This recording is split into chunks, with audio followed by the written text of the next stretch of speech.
Indian women team ने one day matches की series में इंग्लैंड को क्लीन स्वीप कर दिया। शनिचर के रोज लॉर्ड्स के तारीखी ग्राउंड में होने वाले इस मैच की अहम बात, जहां इंडियन गेंदबाज झोलन गोस्वामी के करियर का आखिरी दिन होना था, वहीं इंडियन बॉलर दीप्ति शर्मा की जानिब से किए जाने वाले रन आउट ने सोशल मीडिया पर नई बहस शुरू कर दी। तीसरे वनडे में इंग्लैंड वुमेन क्रिकेट टीम को जीत के लिए 39 गेंदों पर 17 रन चाहिए थे, जबकि इंडिया को जीत के लिए 1 विकेट दरकार थी। दीप्ति शर्मा ने नॉन स्ट्राइकर एंड पर गेंद करवाने से पहले चार्ली डेन को रन आउट कर दिया।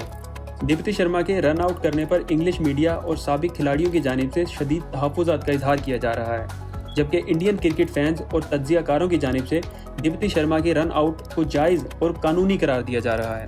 इंग्लिश मेंस टीम के फास्ट बॉलर ब्रॉड कहते हैं कि मैं मैनकेट के तरीके से आउट करने पर होने वाली बहस को बहुत लुत्फ़अंदोज़ समझता हूँ। दोनों जानिब से अच्छे ख्यालात का इजहार किया जा रहा है। मैं ज़ाती तौर पर इसके ज़रिए मैच जीतने को पसंद नहीं करता। इंग्लिश सहाफ़ी पेर्सिस मॉर्गन कहते हैं कि ये मैच जीतने का बहुत भोंडा तरीका है। पूरी इंडियन टीम को इस पर शर्म आनी चाहिए। दूसरी जानिब इंडियन क्रिकेट टीम के हामियों की जानिब से दीप्ति शर्मा के इस अमल को सराहा जा रहा है। इंडियन वुमेन क्रिकेट टीम के कप्तान हरमनप्रीत कौर अपनी खिलाड़ी का दिफा करते हुए कहती हैं, मुझे काफ़ी खुशी हुई कि वो इस बात से रोशनास थी और बैटर बहुत जल्द आगे निकल रही थी। क्रिकेट कमेंटेटर हर्षा भोगले कहते हैं कि मेरे ख्याल से इस कानून को यूं होना चाहिए कि नॉन स्ट्राइकर एंड बॉलर की जानिब से गेंद फेंकने तक क्रीज में रहें।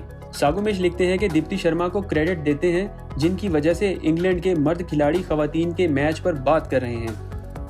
देवेंद्रा पांडे ने 2001 में आमिर खान की रिलीज होने वाली शहरे आफाक फिल्म लगान की वीडियो लगाते हुए कहा, उन्होंने हमारे साथ फिल्म में ऐसा किया था, हमने उनके घर में ऐसा कर दिया। तरन सिंह वर्मा ने लिखा, जब इंग्लैंड ने 2019 का वर्ल्ड कप बाउंड्री रोल पर जीता था तो तब इंग्लिश फैंस कहते थे कि ये असूल के मुताबिक है।